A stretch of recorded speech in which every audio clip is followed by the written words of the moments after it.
Hey y'all, happy Friday. Rocco and John here. Yeah. All right. So today was all about commodities. This is going to be kind of on one track, you'll see, but this is where the market was. Um, Today, silver jumped 6.5% to new 52-week highs, while on the other side, South Korea and Biotechs fell by about 1.5%. Today was all about commodities. Copper miners pushed to new 52-week highs. Uranium pushed to new 52-week highs. Gold had a big up move, as well as China. They had a lot of mortgage relief news over there in the country for relief. And then the whole week characterized by big runs in commodities. This is still clearly a theme and led by nat gas. That was up 16% since last Friday. And silver was up 11.5%, and Bitcoin added 10%. So a bit of a broadening outside of equities. So let me share my screen and we'll get under the hood looking at these. All right, so here we go. As you can see there, So today, big up moves. We'll look at all these charts. Silver, COPEX, which are the copper miners, uranium, gold, and China led the way today. Low volume again in the SPYs. The S&P ETF, I think under 45 million shares. Let me confirm. 42.3 right here. So low volume, not a ton going on except this chasing of commodities. The whole GameStop meme thing only lasted, like a day or two. And now commodities are at the full front of focus here. Some people are saying Russia and China are buying a ton. Whatever it is, they're 52-week highs, and that's all I care about. So just as I go through the document, like I said, South Korean biotechs down, and then the big up moves for the week. Nat gas, silver, Bitcoin, Chinese internet, unbelievable, a new 52-week high. So just continues to get stronger, as is FXI, the nation of China. And then ARKG, which is basically tied to correlated to Biotechs, also had a great week, up 6%. And very hard to find shorts on the other side. There were only two ETFs with actual volume that I deem, as liquidity, at least a couple million shares. It was volatility, which plunged to a new 52-week low today. It's down 6% over the past week. And then PAVE, the infrastructure ETF. That's about it. Everything else was down less than 1%. Negligible, so I don't have it. And the best trades of the week, long nat gas, silver, and Bitcoin. If you were in any of these, congratulations. Best trade in the marketplace. So let me go to the charts. So really fast, because it's the end of week. Always like to do, see where SPY is. So let me put this up. Uno momento, por favor. That's some Spanish. All right, so let's share our screen here. So not a ton going on. S&P closed up 0.1. NASDAQ was down about 0.05. I'm talking percentage. The Dow was up 0.2. Russell was up a tad or give or take. So not a ton going on. Here we are, new all-time highs yesterday on the 16th, upper Bollinger Band. We are getting a bit of an expansion here in this range, obviously with higher closes. The top on a 20-day is 533. So that's about $4 from here, or less than 1%. I've been saying for a while, I thought this market was going to hug to 508 to 510 or 511 level. It is clear that that is going higher. So those old levels where I thought it was definitely going to have a mean reversion, I don't disagree. I think it'll eventually get there, just a little bit higher of a projection. So probably closer to 510 to 513. I wouldn't necessarily chase this market, and it looks like some of the focus is not chasing semis or NVIDIA or anything like that, although I do think their earnings are coming up soon. But commodities have been at the forefront this week. So there's a bit of, for sure, more broadening out. But, yep, I still see, I think I'm talking to Business Insider next week, and I'm going to stick with my call for 600 for SPY by year end. It's 70 points, a little bit more than 10%. That's typically what the market gets you in a whole year. So markets set up to do quite well the rest of this year. This momentum looks just great, man. This was a flash in the pan weakness back here in October. Call it, Halloween scaries or whatever you want. But this has been, a runaway train. And you had a small chance right here. Remember when we were looking at the RSI, if it was going to go through 30, never did. Still rising 200-day. Honestly, this is going to sound crazy. I don't think we see under 500 in SPY the rest of the year. And maybe, in years going forward, unless, God forbid, there's a crash or something. but I don't think you're going to get below here. I think the support's too strong, and there's just too much bid. The broadening out's going to support that. All right. So all that being said, let's look at the charts. So silver, this is a crazy one. The big move today to new 52-week high. So obviously, just going to be blue skies ahead, right? Look at this bar. Just amazing, man. 6.4%. That's no joke. The upper band is 27.67 for this. So it's above that by the gain it had today, essentially. It is back to overbought where it spent weeks in April. So, I mean, I said this before. You wanted this to come in a little bit. And we had said before, I don't want to spend too much time on this, but the idea was to get in around 24.65 about 2 weeks ago was the trade. I'm looking at all this bunching of meaningful levels. And right around here, you got 4 chances this week of May 1st, 2nd, 3rd, and the 6th. It was gone by the 6th. So right around here, that was your entry. And now you're going to have to wait for this to come back. I would give this about 2 weeks, and now it's a higher level. So before we had 24.65, I see your new entry probably around closer to 25.5 of being a good level. That's what I'm saying is similar to the S&P. Your old before, yeah, I possibly could have got in at 475 Inspire, 480. I think it's 500 and so on and beyond now. So silver looks great. As you can tell, the 200-day moving average still pretty, the silver essentially did nothing, honestly, until it broke out of this huge range on April 2nd. And now people really care. And it's not coincidence, but that breakout served as the low during that test that first week of May. If you can, probably not going to get it that cheap. Maybe if you have a scary fall, as is typical sometimes with these commodities, you get an entry around 25.5, but that's quite a ways away. You got to give back all today's gains and then some. So we'll see. But this one looks super strong. COPEX, copper also doing super well. A lot of this also has to do with reinvestment as well from several nations. A lot of people saying the U.S. is going to have to invest, and it has more of a demand on commodities.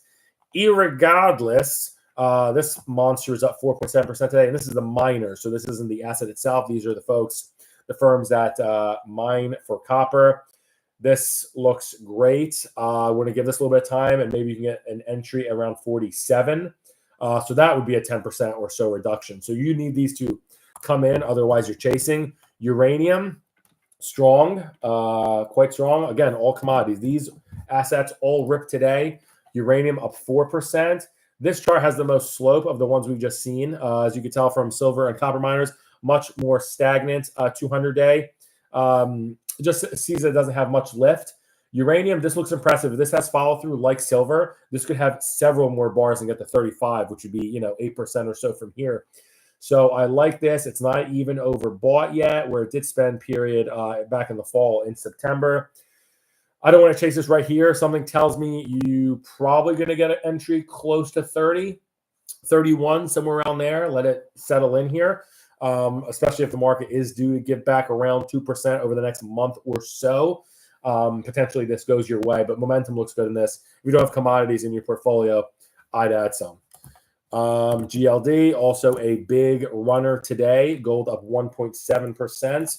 So they're buying all this, and you can see on the different types of the risk curve. So silver, much more volatile. Uranium, volatile. Gold, a little less. And you see how they reacted today. Gold was a loser back in October when the markets were looking scary. So not like silver or copper miners, I believe. But look what happened. It sprung new life here starting in March. Once it broke out above this 193 level, similar to what we were looking at silver for a long time. This has a better slope, though, a more velocity behind its 200-day moving average than a silver, believe it or not. However, its 52-week high is still set back on April 12th at 225.09. Something tells me this is probably going to do it in the next couple of days or so. But all that being said, I personally wouldn't chase this. I would wait for a comeback, probably within this month, to come back to 215. All righty. And then China, big winner today. Again, they announced all kinds of stuff last night. I believe they're setting you can pay less down payment to buy a house, trying to spur up their real estate market. Also, different mortgage rules. I think they have a different rates set up for new home buyers. So this is impressive to me. The 200-day is still going down. That's not the impressive part. The impressive part is that it's held it now since May 2nd. And when I look at, and you look at the chart in a few minutes, K-Web just hit a 52-week high, and that is strength. Baba has had a huge run. Lets me know there could be more to this, just not right now. Personally, this to me is setting up a little bit.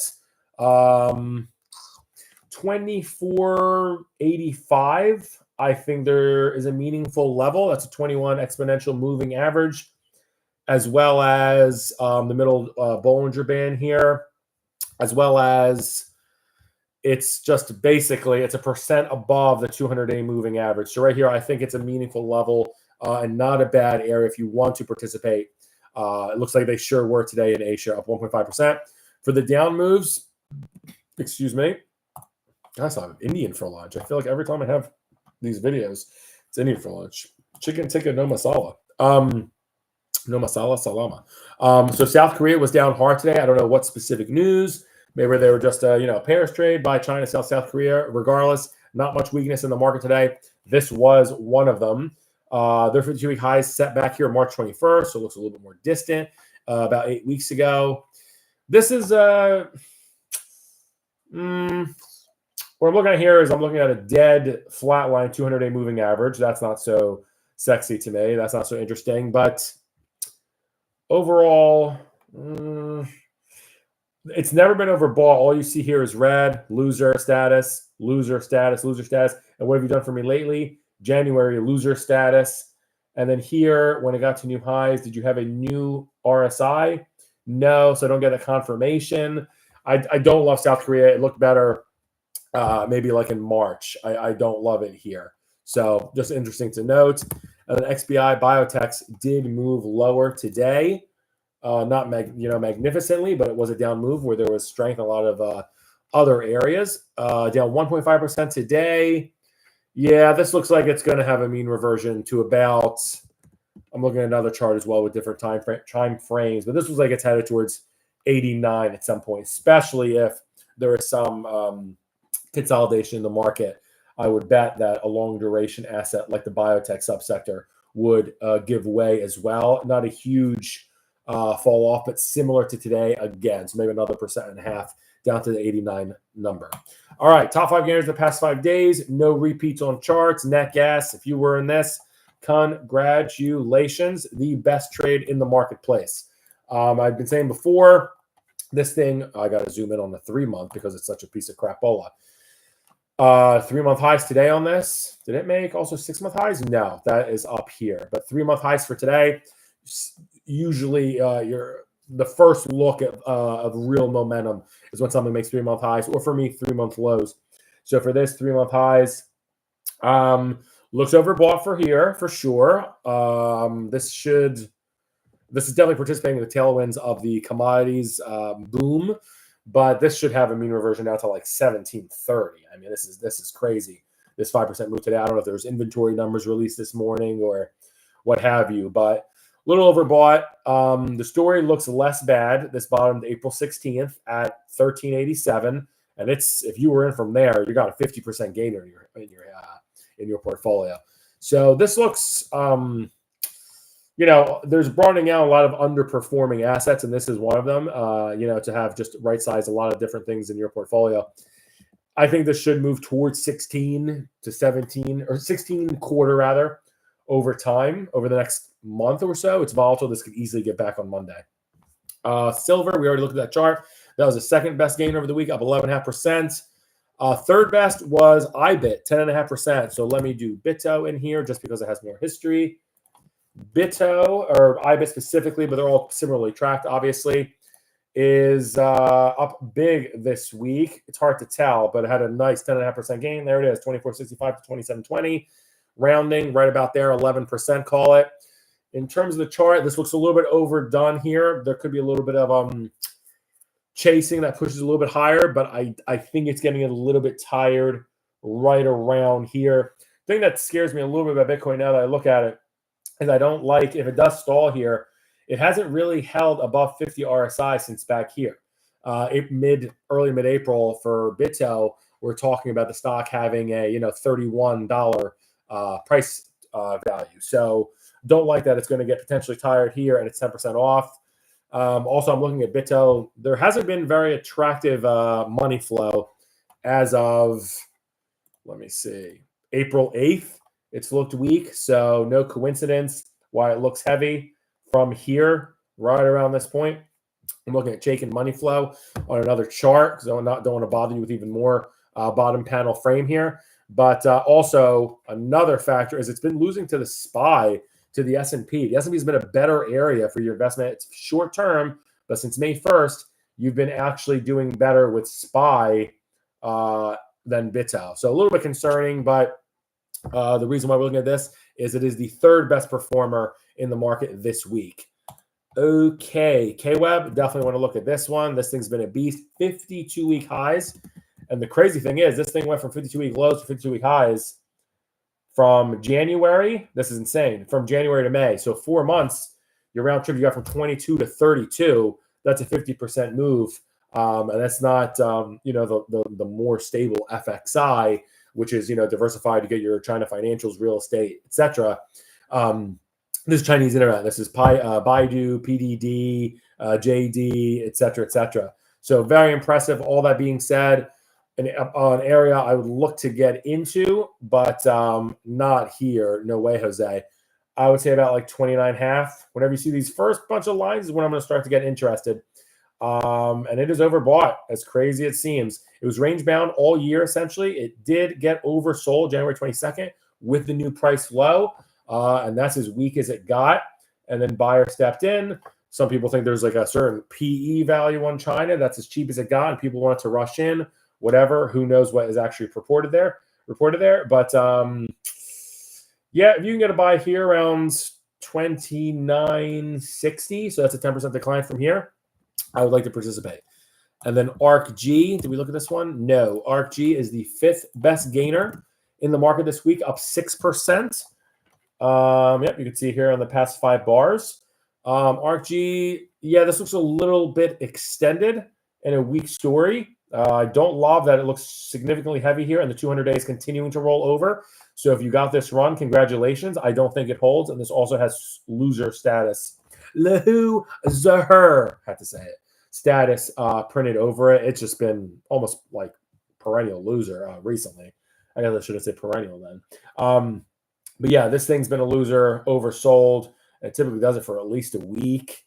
There it did in August for just a flash. But this looks not like my cup of tea since mid-March. It's losing to SPY. Money flow does not look good. There's other areas. I think maybe people are, if you like other things, other assets, not U.S. equities, they're doing commodities. If you want international exposure, Germany's crushing it today, 52-week high. The UK is crushing it. Italy, I think I said that already.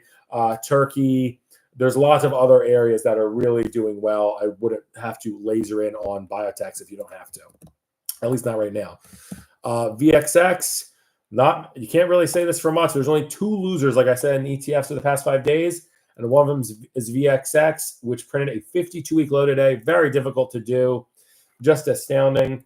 In terms of valuation, I've been saying 11.95. That looks to be the low. I have again here about 11.80 on right around here for a lower volatility band, as it were. So a little bit overdone here to the downside, which means this should get a little quick prop up, and then equity should consolidate a little bit. But hey, the market does not have to do nearly anything I say. I'm just asking about the technicals. And VXX is actually oversold, which is pretty crazy. It hasn't been oversold since January 11th. So if you say times haven't been this good, or we haven't been less panicky, less concerned, less worried in 4 months. Okay, that's just facts. It's tough to chart, a time series like the VIX, but that's what I'm doing through the ETF. And then the only other loser this week, and I don't want to really get into the weeds of looking at the constituents of why, but it's the PAVE ETF, which looks great in terms of the overall story. Let me see if we could pick up something on sale. So it's only down 1% in the past week, and that's how hard it is to find, losers in this market. But this looks great. I would look to buy this, especially commodities, infrastructure. Iron sharpens iron. See what I did there? But this looks like a good space. It also looks like it's kind of basing truthfully, since the end of February. So if you can have this break out, You can also have like a little bit of a cup and handle structure here, and this nice rising 200 day. Give this like 2 weeks, but I don't think it's crazy to think your next target's potentially like a 42 on this, and that looks good. So, in summary, best 3 absolute trades of the week: nat gas, silver, and Bitcoin. If you were in those, congratulations. Have a good weekend, and we will talk to you Monday. Peace.